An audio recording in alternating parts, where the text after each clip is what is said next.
जय हिंद साथियों, मैं अपने इस वीडियो में आपका पुनः स्वागत करता हूं। दोस्तों, हम लोग बात कर रहे थे एग्ज़ाम रिवीजन 2024 और आज हम लोग बात करेंगे क्लास 12th फिजिक्स में 3 और 5 नंबर में पूछे जाने वाले महत्वपूर्ण प्रश्न। तो आज के इस वीडियो में हम लोग जो संधारित्र होता है, कंडेंसर, यानी संधारित्रों के संयोजन पर आज हम लोग बात करने वाले हैं। तो संधारित्रों के संयोजन से किस तरह के प्रश्न पूछे जाते हैं बोर्ड एग्जाम में, उन पर आज हम लोग चर्चा करेंगे। तो चलिए आइए स्टार्ट करते हैं पहले प्रश्न से। इसमें कह रहा है कि दिए गए संजाल में बिंदु ए एवं बी के बीच तुल्य धारिता ज्ञात कीजिए। यदि ए और बी के मध्य 15 वोल्ट की बैटरी जोड़ दें तब संधारित्रों पर आवेश की मात्रा की गणना कीजिए। तो आइए पहले यहाँ पे बात करते हैं। देखिए यहाँ पे ये जो सवाल है इसमें कह रहा है कि हमें ए और बी यानी इनके और इनके बीच आपको तुल्य धारिता बतानी है। तो इसमें देखना पड़ता है कि श्रेणी में कौन है, समांतर में कौन है। तो पहले आपको यहाँ पे मैं श्रेणी और समांतर का सूत्र लिख देता हूँ। अगर मान लीजिए संधारित्र में अगर श्रेणी क्रम की बात करें तो इसमें श्रेणी क्रम का जो सूत्र होता है ये होता है 1/C बराबर 1/C1 plus 1/C2 plus 1/C3। ठीक है, इस तरह से होता है। और अगर उसी तरह बात करें अगर हम समांतर क्रम में, तो समांतर क्रम में क्या होता है, इसका सूत्र होता है C बराबर C1 plus C2 plus C3। ठीक है, ये फार्मूला होता है। तो यहाँ पे अगर हम बात करें इसमें श्रेणी और, जैसे देखिए इसमें ए और बी के बीच बताना है तो इसमें हमको श्रेणी और समांतर पहचानना है। तो कुछ बच्चे दिमाग ये लगाएंगे कि यहाँ पे ये वाला और ये वाला, ये वाला, ये वाला और ये वाला और ये वाला, इसको कहेंगे ये समांतर में है और इसको कहेंगे श्रेणी क्रम में है, जबकि गलत हो जाएगा। या फिर ऐसे भी मान सकते हैं, कुछ बच्चे दिमाग लगाएंगे कि ये दोनों समांतर में है, इधर ये भी दोनों समांतर में है, फिर इसके साथ ये श्रेणी में जुड़ जाएगा, गलत हो जाएगा। ऐसा बिल्कुल भी नहीं है। इसमें आप श्रेणी समांतर आप पहचान ही नहीं पाएंगे कौन श्रेणी कौन समांतर है, क्योंकि देखिए इसमें हमें क्या करना है, ए और बी के बीच हमें सेल को जोड़ना है, यानी बैटरी जो है उसको हमें ए और बी के बीच में जोड़ना है। ठीक है, तो आप इसमें ये नहीं कह सकते हैं कि ये समांतर में या फिर ये श्रेणी में, इस तरह से नहीं। तो आपको इसमें पहचानना ये पड़ता है। इसमें देखिए श्रेणी समांतर पहचानना थोड़ा कठिन पड़ रहा है। तो इसमें आप ये देखिए कि जो यहाँ पे संधारित्र है, जैसे संधारित्र का ये पहला सिरा है, ये दूसरा सिरा, इस वाले संधारित्र का पहला सिरा, दूसरा सिरा, इसका ये पहला सिरा, ये दूसरा सिरा, इसका पहला सिरा, ये दूसरा सिरा, उसी तरह इसका भी पहला दूसरा। तो हमें जिन बिंदुओं के बीच तुल्य धारिता बतानी होती है, हम ये देखते हैं कि उसमें ऐसा कौन सा संधारित्र नहीं है जिसके दोनों में से कोई एक सिरा उससे डायरेक्टली नहीं कनेक्ट है। जैसे अगर बात करें इस वाले संधारित्र का, तो इसका ये वाला सिरा ए से एक सिरा जुड़ा है, उसी तरह इस वाले संधारित्र का ये वाला एक सिरा जुड़ा है, इस वाले संधारित्र का ये वाला एक सिरा बी से जुड़ा है, और ये वाला भी क्या है, इस वाले संधारित्र का भी एक सिरा बी से जुड़ा है। जबकि हम बात करें इस वाले संधारित्र की, तो इसका देखो ये सिरा और ये सिरा दोनों जो हैं ना तो ए से जुड़े ना तो बी से जुड़े हैं। तो यहाँ पे व्हीटस्टोन के अनुसार हम इसको क्या कर सकते हैं, इसको हम हटा सकते हैं। ठीक है, जब इसको आप हटा देंगे तो इसका जो नया फिगर बन जाएगा, इसका नया फिगर कुछ इस तरह बनेगा। इसको बीच से आपने हटा दिया तो इसका नया फिगर कुछ इस तरह से आपका बनेगा।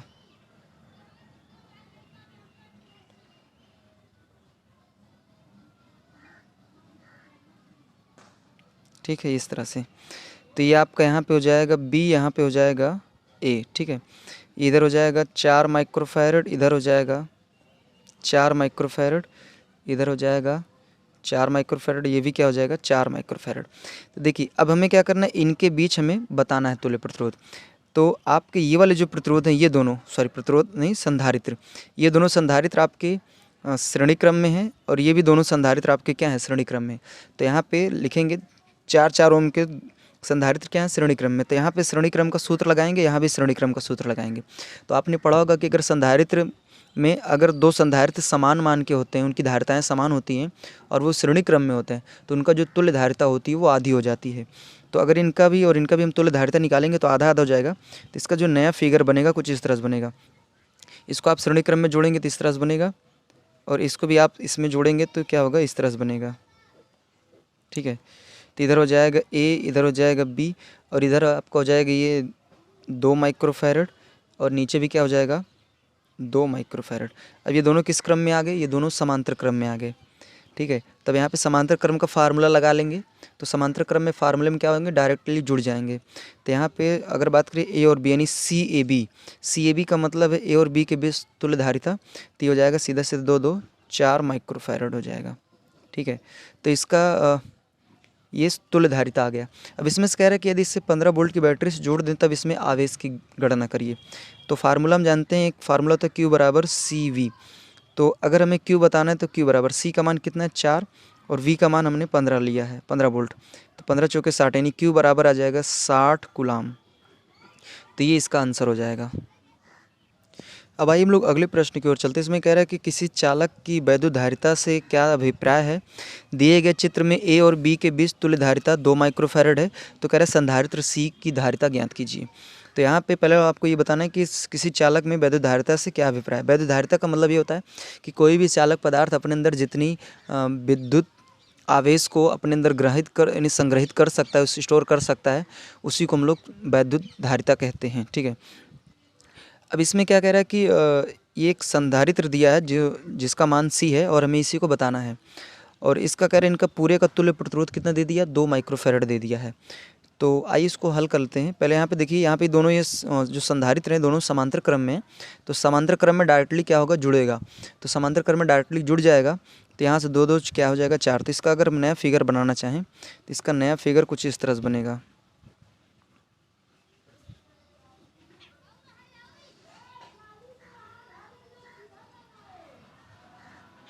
ठीक है, यहाँ पे हो जाएगा A, यहाँ पे हो जाएगा ये B। तो ये 2 2 कितना हो जाएगा, 2 2 4 हो जाएगा। तो इधर हो जाएगा आपका ये 4 माइक्रोफैरड, इधर ये 2 माइक्रोफैरड, इधर ये C रहेगा, इधर कितना रहेगा 4 माइक्रोफैरड। ठीक है। तो अब देखिए यहाँ पे ये दोनों संधारित्र जो है ये दोनों श्रेणी क्रम में दिखने लगे। तो श्रेणी क्रम में अगर दोनों दो संधारित्र समान मान के होते हैं तो उनका जो तुल्य धारिता होता है वो आधा हो जाता है। तो इसका तुल्य धारिता आधा करेंगे तो यहाँ से हो जाएगा 2 माइक्रोफैरड हो जाएगा। तो इसको हल कर लीजिएगा सूत्र लगाकर। अब यहाँ पे इसका जो नया फिगर बनेगा, नया फिगर हम इस तरह से बनाएंगे। तो देखिए यहाँ पे इसको आपने क्या किया, ऐड कर लिया। तो इसको ऐड कर लिया तो इस तरह से बनेगा ये। ठीक है, यहाँ पे ये C हो जाएगा, ये A हो जाएगा, इधर B हो जाएगा, ये हो जाएगा आपका 4 4, इसका आधा हो जाएगा श्रेणी में तो हो जाएगा 2 माइक्रोफैरड और ये भी क्या हो जाएगा 2 माइक्रोफैरड। अब यहाँ पे दोनों किस क्रम में दिखने लगे, ये दोनों समांतर में आ गए। तब समांतर में डायरेक्टली जुड़ जाएंगे तो 2 2 कितना हो जाएगा 4 माइक्रोफैरड। तो इनको कंप्लीट जोड़ देंगे तो देखिए इसका जो नया फिगर बनेगा कुछ इस तरह से बन जाएगा। तो यहाँ से हो जाएगा ये C, इसको ऐड किया कर दिया तो हो जाएगा 4 माइक्रोफैरड और यहाँ पे हो जाएगा A, यहाँ पे हो जाएगा B। अब सवाल में C का मान पूछा गया है तो इनमें कह रहा है कि इनका जो तुल्य धारिता है वो 2 माइक्रोफैरड है। तो ये दोनों श्रेणी क्रम में है। तो श्रेणी क्रम में हो जाएगा 1/C बराबर 1/C1 प्लस 1/C2। तो 1/C का मान कितना दिया, C का मान तो दिया 2 माइक्रोफैरड, ये दिया हुआ है, बराबर C1 का मान C है और C2 का मान कितना है, C2 का मान 4 है। ठीक है, इसको उठा कर उधर भेजेंगे तो 1/C बराबर हो जाएगा 1/2 माइनस 1/4। तो 1/C बराबर इनके बीच कैल्शियम आएगा 4, 2 दूनिया 4, 4 एक नम 4। तो यहाँ से हो जाएगा 1/C बराबर 1/4। तो C बराबर आपका आ जाएगा 4 माइक्रोफैरड। ठीक है, तो ये फाइनली C का मान आ गया। आइए अब हम लोग नेक्स्ट प्रश्न की ओर चलते हैं। और आपको बता दें ये जो प्रश्न, दोनों प्रश्न हैं दिखने में तो आपको एक जैसे दिख रहे हैं लेकिन दोनों अलग अलग प्रश्न हैं और ये बहुत ही महत्वपूर्ण प्रश्न है, एग्ज़ाम में लगभग कई बार पूछे जा चुके हैं। ठीक है, तो आइए इसको हम लोग हल करते हैं। तो यहाँ पे लिखा है कि निम्न परिपथों में बिंदुओं A और B के बीच आपको क्या बताना है, तुल्य धारिता बतानी है। तो ये आपका ये फिगर है और आपको बता दें दोनों, देखिए इस वाले फिगर को देखेंगे और इस वाले को भी देखेंगे, दोनों एक जैसे दिख रहे हैं लेकिन अभी आप इसको हल करेंगे तो आप देखेंगे कि दोनों अलग अलग हैं।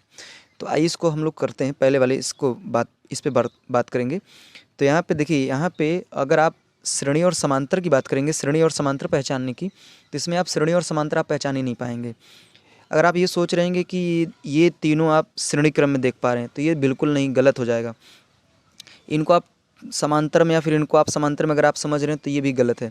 इसमें ये श्रेणी समांतर आप नहीं पहचान सकते। ठीक है, तो इसके लिए तरीका आपको बता रहा हूँ। पहले नंबर यहाँ पे आपको क्या करना है, ठीक है, देखिए जैसे मान लीजिए यहाँ ये A है तो अगर यहाँ पे कोई संधारित्र नहीं मिल रहा है तो इस A को मैं यहाँ भी मान सकता हूँ। ठीक है, उसी तरह अगर B है तो इस B को मैं यहाँ भी मान सकता हूँ। फिर इसके बाद यहाँ पे मैंने अपने से C मान लिया और यहाँ पे मैंने अपने से यहाँ पे जो यहाँ पे एक संधि है यहाँ पे मैंने D मान लिया। ठीक है, अब यहाँ पे देख रहे हैं कि जो जैसे जैसे यहाँ पे आप एक काम करिए, यहाँ पे वीट स्टोन लगेगा। ठीक है, वीट स्टोन लगेगा तो आपको ये देखना है कि जैसे हमें A और B के बीच तुल्य धारिता बतानी है तो ये देखना है कि कौन सा संधारित्र का एक सिरा A और B से जुड़ा है। तो अगर हम इस वाले संधारित्र की बात करें, इस जो ऊपर वाला है, अगर इसकी बात करेंगे तो इसका एक सिरा जो है ए से जुड़ा है, भले भी एक सिरा नहीं जुड़ा है लेकिन एक सिरा तो जुड़ा है ना। उसी तरह अगर इस वाले संधारित्र की बात करें तो इसका भी एक सिरा ए से जुड़ा है। इस वाले संधारित्र की बात करें तो इसका एक सिरा बी से जुड़ा है, और इस वाले संधारित्र की बात करें तो इसका भी एक सिरा बी से जुड़ा है। तो यहाँ पर देखा जा रहा है कि जो ये वाला संधारित्र है, इसका ये सिरा और ये सिरा दोनों ना तो ए से जुड़े हैं ना तो बी से जुड़े हैं। तो हम अगर ऐसा कंडीशन देखा जाता है तो यहाँ भी व्हीट स्टोन आपको लगा देना है, और यहाँ भी इसको क्या करना है, हटा देना है। जब आप इसको हटा देंगे तो इसका जो नया फिगर बनेगा कुछ इस तरह से बन जाएगा।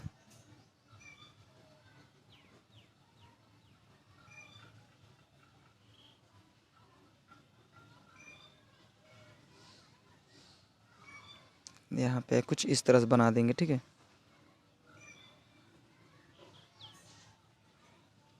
ये हो जाएगा बी, ये हो जाएगा ए, ठीक है। तो यहाँ पे क्या हो जाएगा, यहाँ पे हो जाएगा 2 माइक्रोफैरड, 2 माइक्रोफैरड, 6 माइक्रोफैरड, इधर भी क्या हो जाएगा 6 माइक्रोफैरड, ठीक है। तो हमने यहाँ से क्या किया, इसको बीच से हटा दिया। तो अब आप देख पा रहे हैं कि ये दोनों आपको श्रेणी क्रम में दिखने लगे, ये भी दोनों आपको क्या दिखने लगे, श्रेणी क्रम में, ठीक है। तो श्रेणी क्रम में है तो इनका श्रेणी क्रम का फार्मूला लगा देंगे। तो 1 देखिए श्रेणी क्रम का अगर लगाएंगे ना तो C बराबर होता है C1 into C2 upon C1 plus C2। तो C बराबर क्या हो जाएगा, C1 का मान कितना दिया, 2 गुणे 6 बटे 2 प्लस 6, तो 6 दूनिया 12, ये हो जाएगा 12 बटे 6 2 8, तो 4 दूनिया 12, 4 तिहाई, सॉरी 4 दूनिया 8, 4 तिहाई 12, तो C बराबर कितना आ गया, 3 बटे 2 आ गया। तो अगर मान लीजिए इनको अगर हम श्रेणी क्रम में ऐड करेंगे तो 3 बटे 2 आएगा, और इसका भी क्या होगा, श्रेणी 3 बटे 2। तो अगर इसके बात करें नए फिगर की, तो इसका जो नया फिगर बनेगा, देखिए इन दोनों को श्रेणी क्रम में, इन दोनों को श्रेणी क्रम में अगर आप ऐड कर लेते हैं तो इसका नया फिगर कुछ इस तरह से बन जाएगा। तो इसका हो जाएगा 3 बटे 2 माइक्रोफैरड, यहाँ माइक्रोफैरड लिख दीजिए, और इधर भी क्या हो जाएगा 3 बटे 2 माइक्रोफैरड, यहाँ हो जाएगा ए, यहाँ हो जाएगा बी। अभी आप देख पा रहे हैं दोनों किस क्रम में दिखने लगे, दोनों समांतर में। तो समांतर में क्या होता है, डायरेक्टली जोड़ दिया जाता है। तो C बराबर हो जाएगा C1 प्लस C2। यहाँ पे एक बार आपने फार्मूला लगाया तो एक डैश, यहाँ पे दोबारा लगा रहे हैं डबल डैश लगा सकते हैं। तो C डबल डैश, या फिर कह सकते हैं कि C डबल डैश ना लगा के CAB भी लिख सकते हैं, ए और बी के बीच तुल्य धारिता। तो C1 का मान कितना है, 3 बटे 2, इसका भी मान क्या है, 3 बटे 2। तो फाइनली 3 बटे 2 का मतलब होता है 1.5, और 3 बटे 2 का मतलब 1.5 क्या हो जाएगा 3, तो इसका हो जाएगा 3 माइक्रोफैरड आंसर, ठीक है। उसी तरह अगर बात करें हम लोग इस वाले फिगर की, तो देखिए जैसे यहाँ पे ए है तो इधर आप आगे बढ़ के यहाँ ए बना लीजिएगा, ये यहाँ पे अगर बी है तो इधर भी आपका क्या हो जाएगा, बी हो जाएगा, ठीक है। जैसे इस वाले में क्या था कि इसमें आप देख पा रहे थे कि यहाँ पे संधारित्र था, यहाँ भी संधारित्र था, लेकिन इसमें आप देख पा रहे हैं कि कोई संधारित्र वगैरह नहीं, सीधा एक नॉर्मली वायर है। तो अगर मान लीजिए ए यहाँ पे ना, तो ए यहाँ पे भी बन जाएगा, ठीक है। और अगर यहाँ पे बी है तो बी यहाँ पे बन जाएगा, ठीक है। तो ये ध्यान देना है।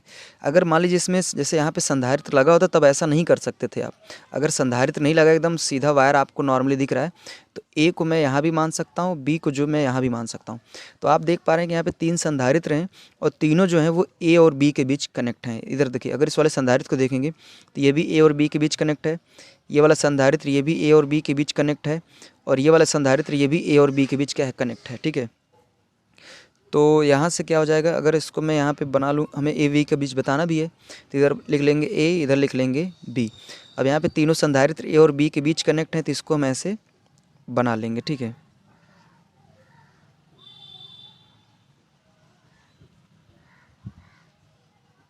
इस तरीके से इधर हो जाएगा ए, इधर हो जाएगा बी।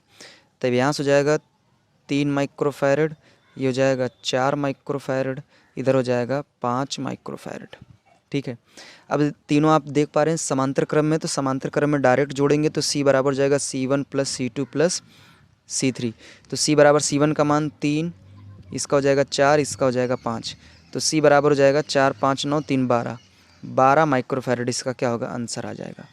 तो उम्मीद करूंगा हमारी बातें आपको समझ में आ गई होगी। देखिए ऐसे प्रश्न क्या होते हैं, बहुविकल्पी में भी पूछे जाते हैं 1 नंबर में। तो ध्यान देना है कि अगर मान लीजिए इस तरह से अगर बना हुआ है, यहाँ पे कुछ भी संधारित्र वगैरह नहीं लगा है, तो इन तीनों को आप डायरेक्टली जोड़ के ऑप्शन में, जैसे मान लीजिए इस तरह का फिगर आ जाएगा 1 नंबर में, तो आपको इस तरह हल नहीं करना है फिर।